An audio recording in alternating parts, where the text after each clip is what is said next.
नमस्कार, आप देख रहे हैं आवाज इंडिया मुंबई, देश की भरोसेमंद आवाज। मैं आपके साथ हूं इशिता चक्रवर्ती। बात करते हैं मुंबई के सिनेमा जगत की, या यूं कहें तो बॉलीवुड के इस वक्त की सबसे बड़ी खबर सामने आ रही है। ये खबर जुड़ी है उन तमाम फिल्म कलाकारों और टीवी जगत से जुड़े कलाकारों के एक बड़े संगठन की, जिसका नाम है सिने एंड टीवी आर्टिस्ट्स एसोसिएशन, जिसे विशेष तौर पर सिंटा यानी सिंटा के नाम से संबोधित किया जाता है। आइए सबसे पहले आपको बताते हैं कि सिंटा आखिर है क्या। सिंटा यानी cine and TV artist association film और टेलीविजन कलाकारों की एक पंजीकृत संस्था और आधिकारिक ट्रेड यूनियन है। इसका मुख्य उद्देश्य कलाकारों के अधिकारों और हितों की रक्षा करना है। कलाकारों और निर्माताओं के बीच विवादों को सुलझाना और जरूरत पड़ने पर अपने समस्याओं को कानूनी और दूसरी सहायता उपलब्ध कराना है। सिंटा की मौजूदा व्यवस्था के मुताबिक इसकी एग्जीक्यूटिव कमेटी 21 सदस्यों की है, जिसमें निर्वाचित और सह निर्वाचित सदस्य शामिल होते हैं। लेकिन अब यही सिंटा अपने अंदरूनी विवाद को लेकर सुर्खियों में आ गया है। मिल रही खबर के मुताबिक सिंटा की 21 सदस्यीय एग्जीक्यूटिव कमेटी में 11 सदस्यों ने अपने पदों से इस्तीफा दे दिया है। इनमें 8 निर्वाचित एग्जीक्यूटिव कमेटी सदस्य भी शामिल हैं। इस्तीफा देने वाले सदस्यों ने संस्था के कामकाज में पारदर्शिता की कमी, एक तरफा फैसलों और संवैधानिक प्रक्रियाओं के सही तरीके से पालन नहीं करने पर गंभीर सवाल उठाए हैं। और अब इस पूरे विवाद में सवाल सिर्फ इस्तीफों का नहीं है, सवाल ये भी है कि आखिर ऐसा क्या हुआ है कि सिंटा में अलग अलग जिम्मेदार पदों पर काम कर रहे कलाकारों को इस्तीफा देना पड़ा। इस्तीफा देने वाले सदस्यों की तरफ से संस्था की प्रेसिडेंट पूनम ढिल्लों और senior vice president Padmini Kolhapure के कामकाज को लेकर भी सवाल उठाए गए हैं। आरोप लगाए गए हैं कि कुछ फैसलों में एग्जीक्यूटिव कमेटी की पर्याप्त भागीदारी नहीं रही और फैसले एक तरफा तरीके से लिए गए हैं। लेकिन इन आरोपों पर सिंटा की ओर से अलग तस्वीरें पेश की गई है। पद्मिनी कोल्हापुरे ने आरोपों को खारिज करते हुए कहा है कि कमेटी अभी भी सक्रिय है और काम संविधान के मुताबिक हो रहा है। वहीं पूनम ढिल्लों ने भी अपने और पद्मिनी कोल्हापुरे के खिलाफ लगाए गए आरोपों को सिरे से खारिज किया है। यानी एक तरफ इस्तीफा देने वाले सदस्य संस्था में बदलाव और नए चुनाव की मांग कर रहे हैं, तो दूसरी तरफ मौजूदा नेतृत्व कमेटी के काम करते रहने और संवैधानिक तरीके से काम होने की बात कर रहा है।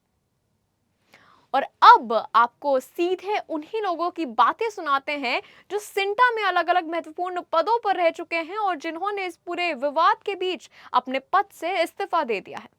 सबसे पहले सुनते हैं रिजाइन देने के बाद सिंटा के ज्वाइंट सेक्रेटरी रही उपासना सिंह क्या कह रही है। उन्हें सुनते हैं। मैं हूं उपासना सिंह। आज आपको एक बहुत ही खास खबर बताने के लिए आई हूं। हमारी सिंटा की कमेटी भंग हो गई है, डिसॉल्व हो गई है, क्योंकि 11 बहुत ही अच्छे एक्टर्स ने एक साथ रिजाइन कर दिया है। और हमारे सिंटा के कॉन्स्टिट्यूशन 18F3 के तहत अगर 50% या 50% से ज़्यादा लोग रिजाइन कर देते हैं तो कमेटी उसी वक्त डिसॉल्व हो जाती है और री इलेक्शन अनाउंस कर दिए जाते हैं। बहुत ही दुख की बात है कि इतने अच्छे एक्टर्स जैसे कि पुनीत इस्सर जी, मुकेश ऋषि जी, बिंदु दारा सिंह, दीपक पराशर जी, साहिला चड्डा, हेमंत पांडे और मुकेश ऋषि, मनोज जोशी, बहुत सारे लोग, 11 लोग एक साथ रिजाइन कर देते हैं। तो आप समझ ही सकते हैं कि कोई बहुत ही खास बात होगी जो इन लोगों ने रिज़ाइन किया होगा, या वो इतने परेशान या इतने दुखी हो गए होंगे जिस वजह से उन्होंने रिज़ाइन किया होगा। तो मैं इस बात की खुद गवाह हूँ कि हमारे 2 साल जो हम लोगों ने सवा दो साल हमने सिंटा में बिताए हैं, वो बहुत ही टेंशन, बहुत ही लड़ाइयों और बहुत, मैं आपको क्या बताऊँ, ऐसे माहौल में बिताए हैं जहाँ पे सांस लेना मुश्किल हो जाता है, जहाँ पे सिर्फ और सिर्फ डिक्टेटरशिप चलती है, डेमोक्रेसी नहीं होती है। तो उन्होंने जो रीज़न्स बताए हैं अपने रिज़ाइन के, वो उनमें से कुछ रीज़न्स मैं आपके साथ शेयर करना चाहती हूँ। एक रीज़न तो उन्होंने ये बताया है कि पूनम ढिल्लन जी अपने पद का गलत उपयोग कर रही हैं, दुरुपयोग कर रही हैं।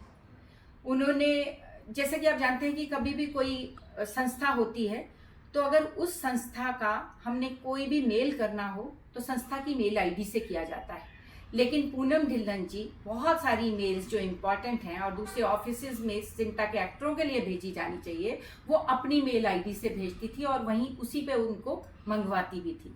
यहाँ कोई ट्रांसपेरेंसी नहीं थी, लोगों को नहीं बताया जाता था कि ये मेल आई है, ये मेल भेजी जाएगी या नहीं।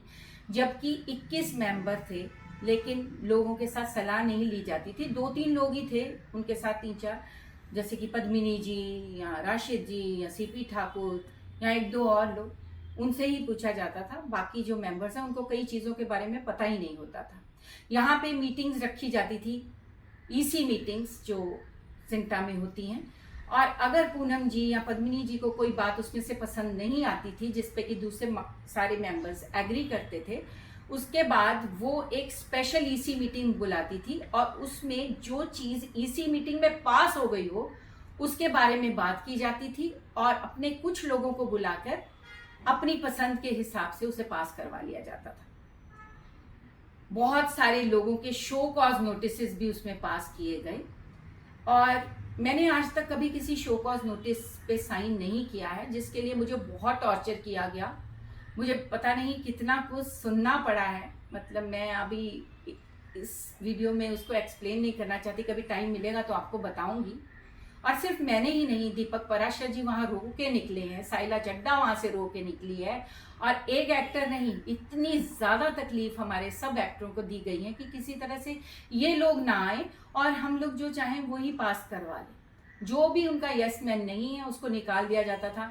अभी हेमंत पांडे जी क्योंकि सही के साथ थे और वो उनकी गलत बात का विरोध करते थे, तो उनकी जगह पे उन्होंने कहा कि पेंटर जी रहेंगे, और हेमंत पांडे जी जो सीनियर जॉइंट सेक्रेटरी हैं उनसे पूछा भी नहीं गया और एक मेल हेमंत पांडे जी को कर दी गई कि आज के बाद आपकी जगह जो है वो पेंटर जी को दी जाती है। और हेमंत पांडे जी ने वो मेल मुझे भेजा और मैं शॉक थी। और इसके बारे में जब बात हुई थी तो मैंने उन्हें कहा भी था कि आप ऐसा नहीं कर सकती, आप किसी की भी पोजीशन किसी को भी नहीं दे सकती जब तक आप हेमंत जी से ना पूछें। तो इन्होंने मुझे कहा था कि हम हेमंत जी से पूछेंगे। तो इस तरह से, और लोगों में ये लोग ये फैला रहे हैं कि हेमंत जी आते नहीं थे इसलिए हम ऐसा करते थे, जबकि हेमंत जी हर मीटिंग में तकरीबन आते थे, और अगर नहीं भी आते थे तो वो जूम पे ज़रूर रहते थे। और इन्होंने लोगों में ये फैला दिया कि हेमंत जी आते नहीं इसलिए हम उनको पेंटर जी को उनकी जगह पे रख रहे हैं। और ऐसा ही आपको पता होगा कि मैं रणबीर सिंह जी के फेवर में बोलने के लिए गई थी, तो वो काफ़ी जगह पे छप गया। और क्योंकि मैं सिंटा की जनरल सेक्रेटरी थी तो मेरा फ़र्ज़ बनता था कि मैं अपने मेंबर, चाहे वो रणबीर सिंह हो या कोई भी एक्टर होता, तो मैं उसके लिए जाती।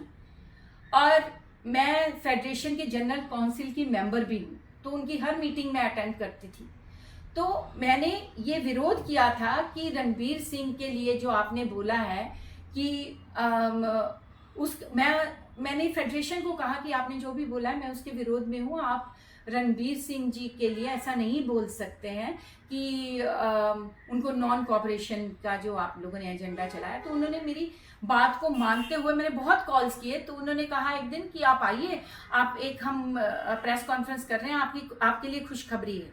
तो मैंने बोला कि आप पहले मुझे बताइए आप क्या मतलब वहाँ पे प्रेस में बोलने वाले हैं। तो उन्होंने कहा नहीं, आप आ जाइए उपासना जी, आपके लिए खुशखबरी। आप इतनी बार रणबीर सिंह के लिए फ़ोन कर चुकी हैं कि हमारे मेंबर के साथ ये नॉन कोऑपरेशन वाला वर्ड ठीक नहीं है, आप ये निकालिए। तो उन्होंने बोला आपके लिए, तो मैंने बोला कि अगर आप रणबीर सिंह हमारे सिंटा मेंबर के लिए कुछ बोलेंगे तो मैं वहाँ पर बिल्कुल नहीं रहूँगी।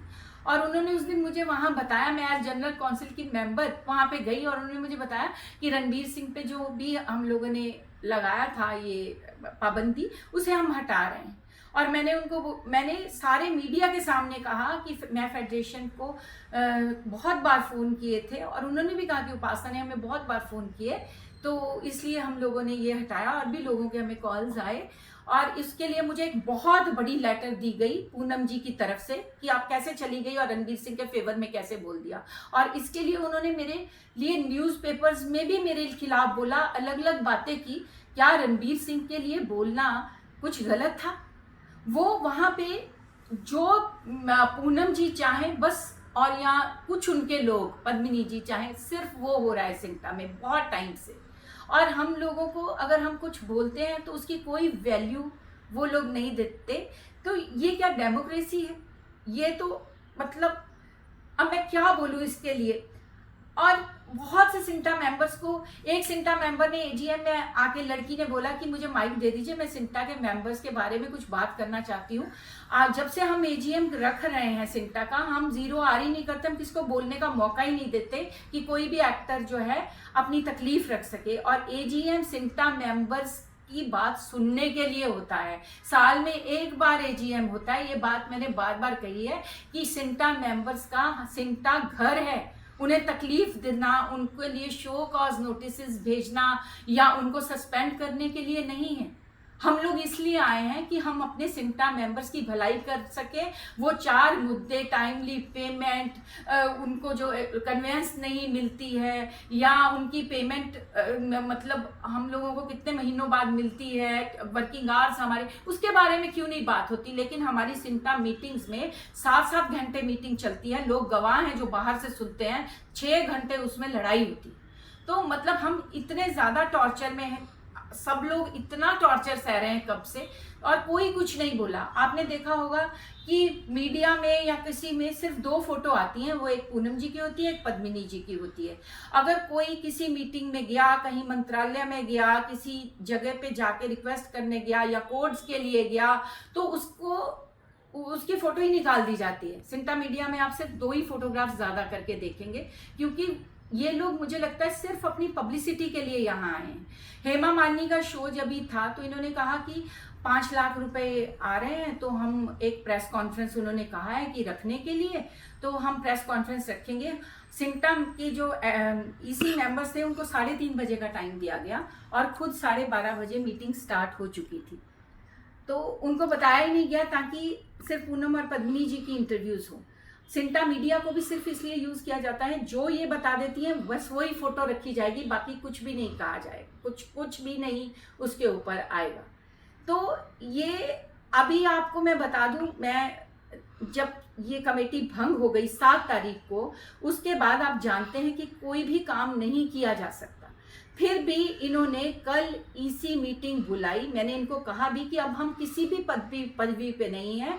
आप भी पूनम जी एक्स प्रेसिडेंट हैं, पद्मिनी जी आप भी, हम लोग किसी भी पदवी पे कोई नहीं है, तो हम ये इलीगल है, कॉन्स्टिट्यूशन के खिलाफ है। फिर भी वो मीटिंग हुई और उस मीटिंग में इन्होंने एजीएम का एक एजेंडा बनाया और उसको रात के कल 12 बजे इन्होंने डाला। और उसमें मजे की बात ये है कि जो जनरल सेक्रेटरी के नाम पे पद्मिनी कोल्हापुरी लिखा गया है। मैंने रिजाइन नहीं किया है अभी तक, फिर भी उन्होंने उसमें जनरल सेक्रेटरी जो लिखा है उसके नीचे पद्मिनी कोल्हापुरी जी का नाम है।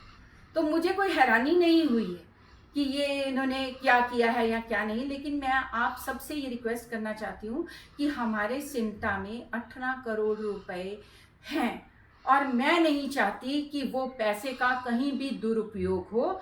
इसलिए मैं आपको आज ये आगाह करना चाहती हूँ कि ये कमेटी भंग हो चुकी है। अब कोई भी किसी भी पदवी पे नहीं है। मैं जो भी मेरी बात सुन रहा है वो ये देखे कि किसी तरह से भी सिंटा के मेंबर्स की जो इतनी हार्ड अर्न्ड मनी है उसको गलत तरीके से यूज ना किया जाए।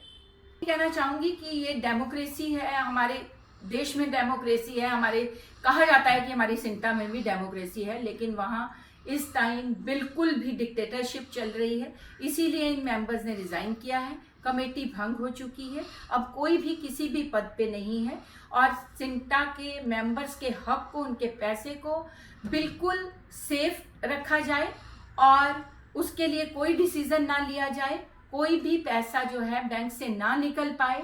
बस मुझे यही कहना था। और मैं लास्ट में यही कहूँगी कि आज तक मैं सिंटा मेंबर्स के लिए खड़ी रही हूँ। मैं रहूँ या ना रहूँ, हम लोग हमेशा सिंटा मेंबर्स की मदद के लिए खड़े रहेंगे। और बाकी बहुत सारी बातें कहने को और हैं, लेकिन अभी नहीं कह रही हूँ क्योंकि हर चीज़ का खुलासा मैं बाद में करूँगी। ये बहुत ज़रूरी था आपको बताना, सिंटा का कमेटी का डिसॉल्व होना। जय Hind, thank you so much.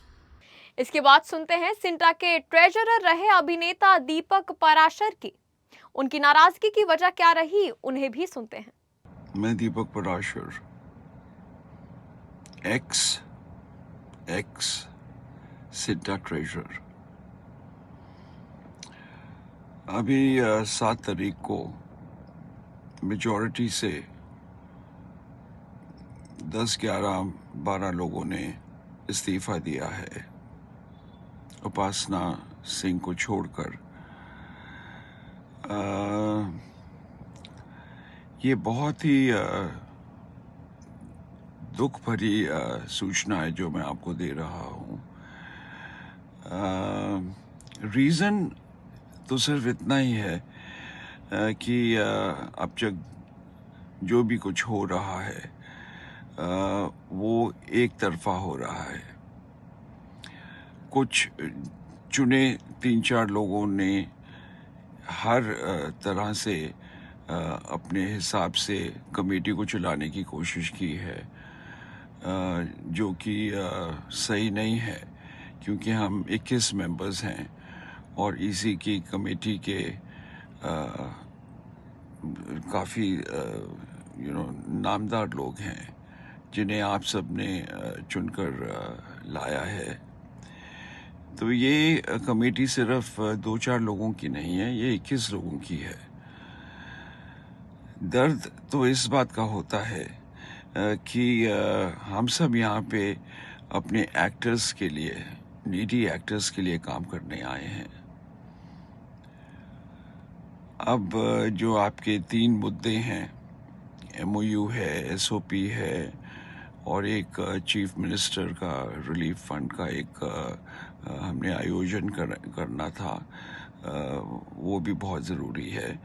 ये तीनों चीज़ें होने जा रही थी, लेकिन जिस तरह से सिर्फ 3-4 लोग ही अपने आप को प्रोजेक्ट कर रहे हैं कि सिर्फ वो ही कर रहे हैं और बाकी इसमें जो 18 लोग हैं, 16 लोग हैं, वो बिल्कुल भी उनका नाम नहीं है, कुछ नहीं है।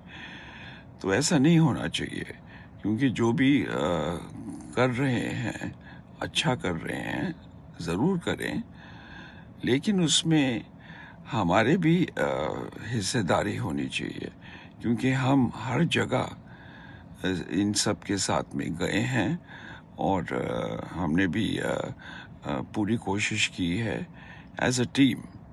तो जो भी काम हो रहा है वो एज अ टीम होना चाहिए, ये नहीं कि सिर्फ 1-2 जनों की वजह से हो रहा है। जो भी डोनेशंस भी आती हैं उसमें भी सिंटा का बड़ा हाथ है। सिंटा की वजह से ही लोगों ने अपने पर्सनल कॉन्टैक्ट्स यूज़ किए और सिंटा को डोनेशंस दिलाई शोज़ करके। अच्छा है, लेकिन मुझे तकलीफ़ इसी बात की है कि सिर्फ 1-2 जन अपने हिसाब से सिंटा नहीं चला सकते।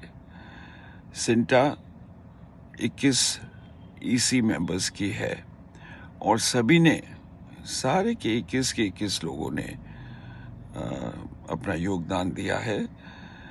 उन सब की बात माननी चाहिए, सुननी चाहिए और उसी हिसाब से काम चलना चाहिए, जो कि नहीं हो रहा था। मेरा रीज़न सिर्फ एक सिंपल है कि मैंने क्यों रिज़ाइन किया। मेरे लिए जो मेरे रिलेशनशिप्स हैं वो बहुत इम्पोर्टेंट हैं, क्योंकि मेरे 40-50 साल के रिलेशनशिप्स हैं सबके साथ में। लेकिन मेरा रीज़न सिर्फ इतना ही है कि मुझे बहुत दुख होता है कि जब इतना काम करने के बावजूद, सबसे ज़्यादा अगर आप देखें और अपना रिकॉर्ड चेक करें ऑफिस में आकर, तो सबसे मैक्सिमम अटेंडेंस मेरी है एज ट्रेजरर, 39 पे हूँ। मैं बहुत दिनों से उदास था और कोशिश कर रहा था कि हमारी सिंटा में 2 डिविजन्स ना हों और सब एक दूसरे के साथ में मिलकर एक दूसरे को साथ लेकर चलें, लेकिन ये नहीं हो पा रहा था, जिसकी वजह से मुझे बहुत दुख है। मैंने पूरी कोशिश की है कि मेरे आप सब नीडी एक्टर्स के लिए कुछ भला कर सके, लेकिन ये नहीं हो रहा था। मेरी बात दोनों टीमें नहीं मान रही थी और हर मीटिंग में 6, 7, 8 घंटे की मीटिंग होती थी और ये 8 घंटे की मीटिंग, 7 घंटे की मीटिंग में अफसोस के साथ कहना पड़ रहा है कि ये 8 घंटे की मीटिंग में 5-6 घंटे लड़ाई झगड़े में ही चले जाते हैं। सब चिल्लाते हैं, शोर मचाते हैं, वोटिंग करते हैं, शो कॉज नोटिस भेजते हैं। किसे शो कॉज नोटिस भेज रहे हो? अपने बच्चों को। बच्चों से अगर गलती हुई है तो बच्चों को बुलाओ, उनको समझाओ, उनको पनिशमेंट भी दे सकते हो, क्यों नहीं? लेकिन इस तरह से बर्खास्त करना, ये सब मुझे गवारा नहीं है, मुझे ये पसंद नहीं है।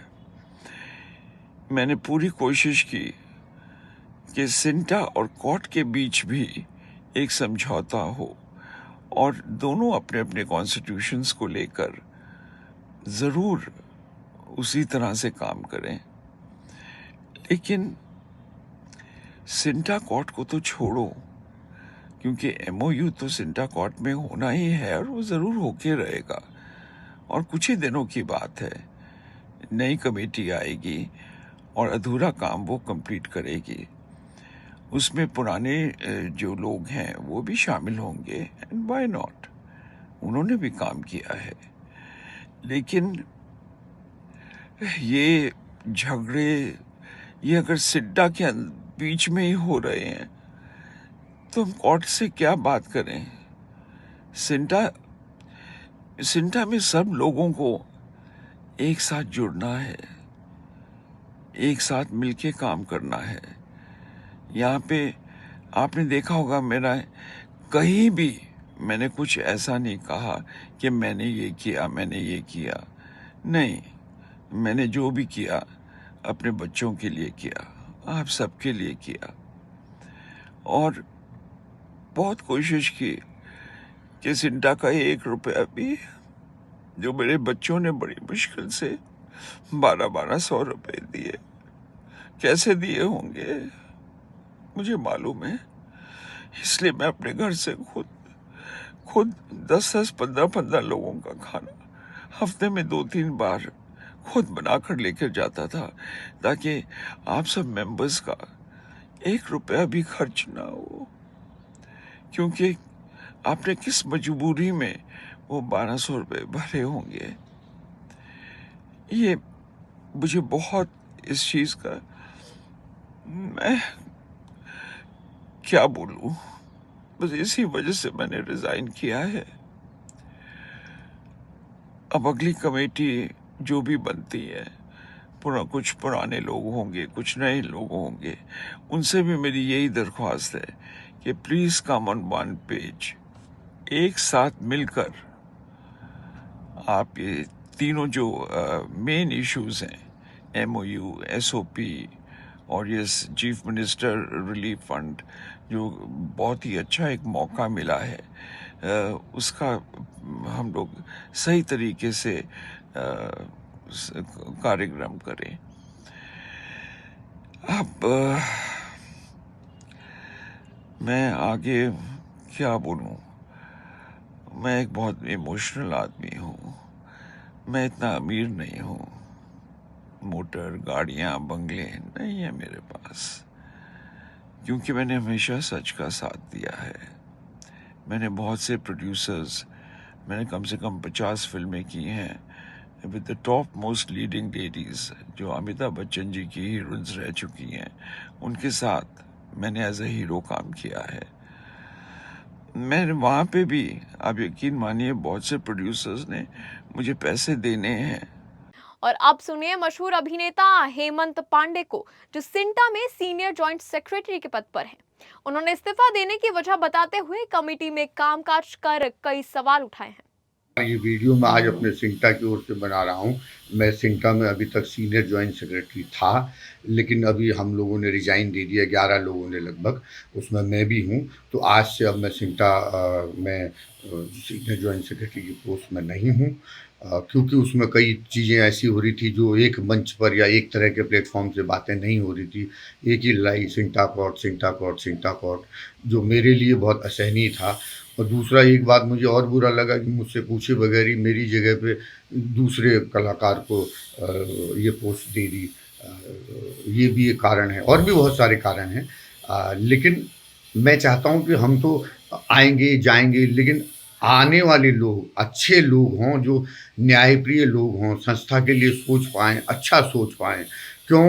क्योंकि हमारे सीनियर्स ने बहुत योगदान दिया है, तब जाकर के आज हम यहाँ तक पहुँच पाए हैं।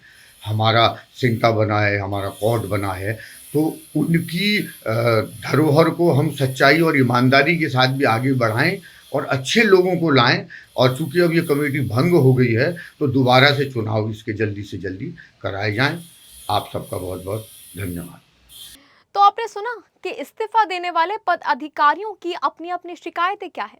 हेमंत पांडे ने साफ कहा है कि करीब 11 लोगों ने इस्तीफा दिया है और उनके मुताबिक संस्था के भीतर कई ऐसी बातें हो रही थी जिनसे वो सहमत नहीं थे। उन्होंने ये भी आरोप लगाया है कि उनसे पूछे बिना उनकी जगह दूसरे कलाकार को पद दे दिया गया। वहीं उपासना सिंह ने संस्था के फैसलों और मौजूदा माहौल को लेकर सवाल उठाए हैं और नए चुनाव की मांग की है। इस पूरे विवाद को लेकर मामला अब फेडरेशन तक भी पहुंच चुका है। अब इस खबर में सबसे बड़ा और ताजा अपडेट भी आपको बता दें। शुरुआती खबरों में सिंटा की कमेटी भंग होने की बात सामने आई थी, लेकिन सिंटा की ओर से इसे खारिज कर दिया गया। संस्था का कहना है कि सिर्फ इस्तीफों के आधार पर पूरी एग्जीक्यूटिव कमेटी भंग नहीं हुई है। सिंटा के संविधान में 50% या उससे अधिक निर्वाचित सदस्यों के पद खाली होने पर कमेटी के तत्काल भंग होने का प्रावधान है। हालांकि विवाद अब भी खत्म नहीं हुआ है।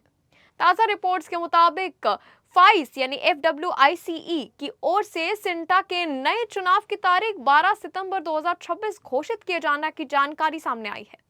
यानी अब निगाहें इस बात पर है कि नए चुनाव के बाद सिंटा की कमान किसके हाथ में जाती है और क्या इससे संस्था में चल रहा अंदरूनी विवाद खत्म हो पाता है।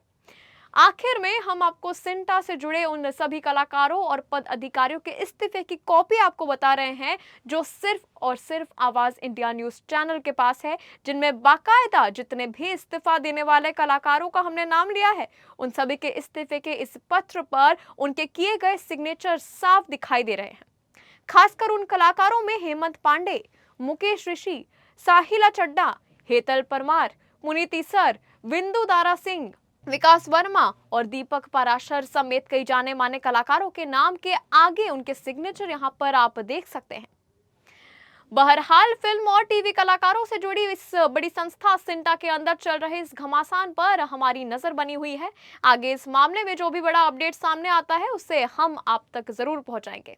आवाज इंडिया मुंबई में फिलहाल फिल्म कलाकारों से जुड़ी संस्था सिंटा में चल रहे विवाद को लेकर फिलहाल इतना ही। आगे भी इस बड़ी खबर पर हमारी नजर बनी रहेगी। जल्द होगी आप सभी से फिर मुलाकात। तब तक के लिए नमस्कार। आवाज इंडिया